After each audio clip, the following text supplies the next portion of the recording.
Praise the Lord. Hallelujah. دستار بجا کر اس کی شکر گزاری کہ وہ بھلا ہے، اس کی شفقت ابدی اور اس کی وفاداری پشت در پشت رہتی ہے. Praise the Lord. Hallelujah. Hallelujah. Praise the Lord. میرے عزیزو، آج کا جو عنوان ہے وہ ہے کہ تابعداری میں برکت ہے. اپنے دھیان کو کبھی منتشر نہ ہونے دیں، کیونکہ جب ہم منتشر ہو جاتے ہیں نافرمانی موت کو جنم دیتی ہے. بڑے دھیان سے، بڑے ہی عاجزی سے خدا ان کے کلام کو اپنی زندگیوں میں رسیو کریں. آئیے میرے ساتھ نکالیے گا فلپیوں 3 اس کی 14، فلپیوں 3 باب اس کی 14ویں آیات مقدسہ. نشان کی طرف دوڑے ہوئے جاتا ہوں تاکہ اس انعام کو حاصل کروں جس کے لیے خدا نے مجھے مسیح یسوع میں اوپر بلایا ہے. نشان کی طرف دوڑے ہوئے جاتا ہوں. میرے عزیزو، بڑی خوبصورت بات بزرگ پالوس ہمیں سکھا رہے ہیں. ایک روحانی، ایک اسپرچل سپاہی ہوتے ہوئے، اس کے بیٹے، اس کی بیٹیاں ہوتے ہوئے ہم اس بات پر نگاہ کریں گے. ایک فوجی جو ہوتا ہے اسے ہمیشہ اپنے علاقہ سے دور بھیجا جاتا ہے. مختلف علاقوں میں اس کی پوسٹنگ ہوتی ہے اور عموماً اسے اپنے علاقے سے اس جگہ بھیجا جاتا ہے نہ اس کی وہاں پر زبان ملتی ہو، نہ ذہن، اور نہ ہی وہ وہاں کے علاقے سے واقف ہو. کیوں؟ کیونکہ وہ سپاہی ہوتا ہے. اس کی سوچ ڈائیورٹ نہ ہو، اس کا ویژن خراب نہ ہو، اسی لیے اسے مختلف علاقوں میں بھیجا جاتا ہے تاکہ جہاں اس کا دھیان ہے وہ وہاں پر ہی توجہ کرے. جہاں اس کا ویژن جو اس کو دیا گیا ہے، جو ٹارگٹ اس کو دیا گیا ہے، اس ٹارگٹ کو فوکس کرے. خادم کی زندگی بھی اسی طرح ہے. نشان کی طرف دوڑے ہوئے جاتا ہوں. وہ نشان کیا ہے؟ وہ نشان ہمیشہ کی زندگی ہے. وہ نشان خدا ان کی بادشاہت ہے. وہ نشان وہ جگہ ہے جہاں رونا نہ دانتوں کا پیسنا ہے. میرے عزیزو، ہر مسیح کی زندگی میں خداوند نے جو اس کے تابعدار ہیں، جو ایماندار ہیں، جو راست باز ہیں، جو خداوند کی راہ میں چل رہے ہیں، خداوند نے کوئی نہ کوئی اس کو ویژن ضرور دیا ہوگا. بغیر ویژن کے ہم ناممکن ہے کہ ہم اپنی منزل تک پہنچے. ہم کمپلیٹ نہیں ہوتے. ہر ایک خادم کو، اور خادم وہ نہیں کہ جو صرف اس پرپٹ پر کھڑا ہو، صرف وہی خادم نہیں ہے. خادم ہر ایک وہ ہے جس نے خدا باپ، خدا بیٹے، خدا روح القدس کے نام سے بپتسمہ لیا ہے. لکھا ہے پس تم جاؤ اور سب قوموں کو میرا شاگرد بناؤ. لکھا ہے پس پاسٹر قمر ہی جائے، پس پاسٹر بہن آسیہ جائے، پس بہن یاسمین جائے. نہیں، نام نہیں. ہر وہ ایماندار جس نے یسوع کو اپنا شخصی نجات دہندہ قبول کیا ہے، یہ اس کی ذمہ داری ہے، فرسٹ obligation ہے. یہ اس پر پہلا فرض ہے کہ وہ اپنی اس ذمہ داری کو، obligation کو، فرض کو بخوبی نبھائے. میرے عزیزو، کہ فضل کا دور ہے، بڑا ہی ایزی ہے. ایسر بھائی یہ بات سوچیے میرے عزیزوں، فضل کا دور جتنا ہم سمجھتے ہیں اتنا ایزی نہیں ہے. کلام خدا میں کچھ یوں رقم ہے.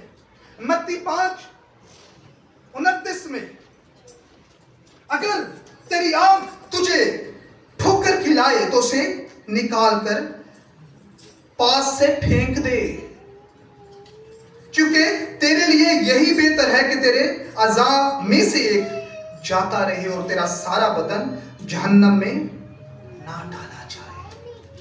کلام خدا ہمیں سکھا رہا ہے کہ اگر ہمارے بدن میں سے یا ہماری کوئی ایسی عادت، ہمارا رویہ جو ہمیں خداوند کی قربت میں رہنے سے روکتا ہے، خدا کی بادشاہی میں جانے سے روکتا ہے، یا ہماری کوئی ایسی عادت جس کی وجہ سے ہمارے اندر سے مسیح نظر نہیں آ رہا، ہمارے مزاج سے، ہمارے رویے سے خداوند کی جھلک نظر نہیں آ رہی، تو سب سے پہلے ہم نے اپنے اندر سے اس عادت کو ختم کرنا ہے.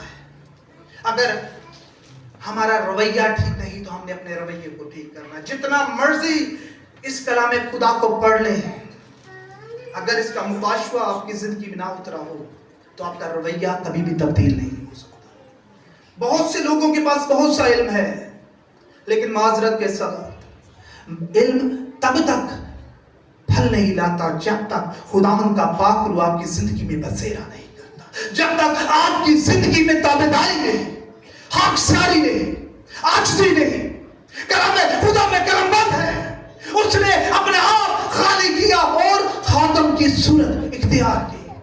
جب تک ہم جینون خادم، خدا معاف کرے ہمیں اگر کوئی کسی پاسٹر کو کوئی مقام، کوئی بہت ہی بڑی منسٹری مل جائے، فائنینشلی طور پر بہت زیادہ انکریز ہو جائے، اس کی حدیں بہت زیادہ بڑھ جائیں، تو وہ اپنے آپ کو خدمت گزار کم اور خدمت کروانے والا زیادہ سمجھ لیتا ہے.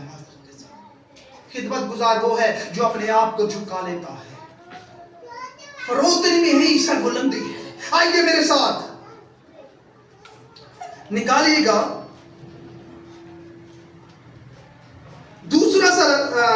پہلا سلاطین اس کا 13واں باب. میرے عزیزوں یہاں پر ایک سٹوری ہے، اس کو ہم نے سمجھنا ہے کہ ہم نے اپنی سوچوں کو ایک ایماندار، ایک راست باز ہوتے ہوئے منتشر نہیں ہونے دینا. ہم نے ہر وقت شریعت کی اس کتاب کو نہ صرف اپنے سامنے رکھنا ہے بلکہ اس کی عزت بھی کرنی ہے. لکھا ہے تم مجھے خداوند خدا تو کہتے ہو لیکن میرے حکموں پر عمل، تم ہونٹوں سے تو میرا اقرار کرتے ہو لیکن تمہارے دل مجھ سے دور ہیں. اگر تابعداری نہیں ہے تو ہماری زندگی میں خدا کا مکاشفہ نہیں ہے اور کبھی بھی ہم ہمیشہ کی زندگی کے وارث نہیں ہو سکتے. جب ہم پہلا سلاطین اس کے 13ویں باب کو پڑھتے ہیں تو یہاں پر قلم بند ہے کہ یربعام بیتیل میں مذبح پر بخور جلایا کرتا تھا. یربعام بیتیل میں مذبح پر بخور جلایا کرتا تھا، لیکن اس کے اندر کچھ ایسی عادات تھی کہ وہ خدا یہوہ پاک خداوند کے نام کی تکفیر کر رہا تھا. وہ وہاں پر بت پرستی کر رہا تھا، بت پرستی کے دیے جلا رہا تھا، خدا کو کہرایا. خداوند نے ایک مرد خدا کو یہودا کے قبیلہ میں سے اس کے پاس بھیجا اور خداوند نے اپنے بندہ کو جسے یہودا کے قبیلہ سے اس نے بیتیل میں بھیجا تھا، سختی سے اس سے حکم دیا کہ جس راہ سے تو نے وہاں پر جانا ہے تو نے واپس بھی اس راہ سے واپس نہیں آنا بلکہ دوسرا راستہ اختیار کرنا ہے. اور جب تو جائے گا تو راستے میں نہ اگر کوئی کھانے پینے کا پوچھے تو کسی سے لے کر کھانا پینا نہیں، بلکہ جس ویژن کے لیے، جس مقصد کے لیے میں نے تجھے بھیجا ہے اس مقصد کے لیے تو جا मेरा पैगाम उसे पहुंचा और दूसरे रास्ते से वापस लौटा। यहूदा का वो मर्द खुदा यरबाम के पास बैतलहम में गया, और जब गया उसने बताया कि यहोवा पाक खुदा का ये कलाम है, तू अपनी पूरी रविशों से बाज आ जा, अपनी अदात से, अपने रवैये से, और जो कुछ तू मज़बा में कर रहा है खुदावंद को उस पर कहर आया है। उसने उस मर्द खुदा को ऐसे ही समझा कि ये कोई ऐसे ही आ गया है। तो खुदावंद का उस वक्त एक मुकाशवा था, एक पेशन गोई थी कि अगर वो तेरा हुक्म ना माने तो मज़बा फट जाएगा और वहां पर राख उठेगी। जैसे ही उसने खुदावंद के कलाम को यरबाम की जिंदगी में ट्रांसफर किया, यरबाम को गुस्सा आया और उसने इस तरह हाथ बढ़ाते हुए अपने खादमों से कहा कि इसे पकड़ो। जैसे ही, ये स्टोरी है, बड़े गौर से सुनिएगा, समझने की बात है। जैसे ही यरबाम ने गुस्से के साथ ऐसे हाथ को बढ़ाकर उसी मर्द खुदा को पकड़ने की ताकीद की, उसका हाथ वहां पर क्या हो गया? सूख गया। वहां से वो जाना कि ये खुदा का बंदा है। खुदावंद का बंदा जो था, हम बरकत के फर्जंद हैं। खुदावंद ने वहां पर भी यरबाम की जिंदगी पर रहम किया। खुदावंद के बंदा मर्द खुदा ने दुआ की और क्या हुआ? उसका हाथ ठीक हो गया। उसने बहुत सी साजिशें की, उस वक्त बहुत कुछ किया, लेकिन उसकी समझ में आया कि सब कुछ करना बेफायदा है। उसने कहा, उसने उसकी बात को इज्जत दी। अब हुक्म क्या दिया गया था मर्द खुदा को, वो उसे सुनिएगा, कि वहां पर जाकर क्या नहीं करना? खाना पीना नहीं करना, एक्स्ट्रा बातचीत नहीं करनी, क्योंकि वो मशरकी इलाके का इंसान था। और मशरकी लोग जो हैं, वो जब सलाम दुआ करते हैं तो वो आगे पीछे फैमिलीज की बातें भी शुरू कर देते हैं, वो आगे पीछे की लंबी स्टोरी शुरू कर देते हैं। खुदावंद का हुक्म था कि कोई ऐसी बात नहीं करनी। अच्छा जी, अब वो मर्द खुदा वहां से निकला खुदावंद का काम पूरा करके। अब खुदावंद का हुक्म था कि मेरी नाफरमानी ना करना, वहां पर पैगाम देकर वापस नहीं कह रहा वापस लौटना, बल्कि रास्ता भी दूसरा इख्तियार कर लेना। लेकिन वहां पर एक बूढ़ा नबी था, उस नबी के बारे में, उसका नाम भी बूढ़ा नबी जिक्र होता है। मेरे अजीजों, वो बूढ़ा नबी फौरन भागते हुए उस मर्द खुदा के पास गया और उसे कहता है, खुदावंद का फरिश्ता मुझ पर नाज़िल हुआ है और उसने मुझे कहा है कि इस मर्द खुदा को अपने घर ले आ, इसे खाना शाना खिला, इसकी खिदमत कर और इसे भेज। मेरे अजीजों, याद रखिएगा, ये बड़ी सोच तलब बात है। उस मर्द खुदा ने खुदा की डायरेक्ट आवाज को नजरअंदाज करते हुए एक इंसान की बात को इज्जत दी कि शायद इससे खुदा ने कलाम किया है, मैं खुदा के नाम की तकफीर ना करूं, उसकी हुक्मदूरी ना करूं, मैं उस बूढ़े नबी के साथ जाता हूं जिससे खुदा ने कलाम किया है, वहां पर खाना खाता हूं, आराम करता हूं और वहां से निकल जाता हूं। जैसे ही वो उस बूढ़े नबी के साथ खाना खा रहा था, खुदावंद का कलाम उस मर्दे खुदा पर नाज़िल हुआ, देख मैंने तुझे मना किया था कि खाना नहीं खाना, किसी से बातचीत नहीं करनी, बल्कि दूसरी राह से अपनी राह को क्या करना है? वापस लौट जाना है। मेरे अजीजों, जैसे ही उसने खाना खाया, वापस होने को था कि एक शेर भूखा आया और उसे वहां पर झपट कर मार दिया। यहां से मेरे अजीजों, कलाम खुदा हमें सिखाता है कि जो कुछ कलाम खुदा में कलमबंद है,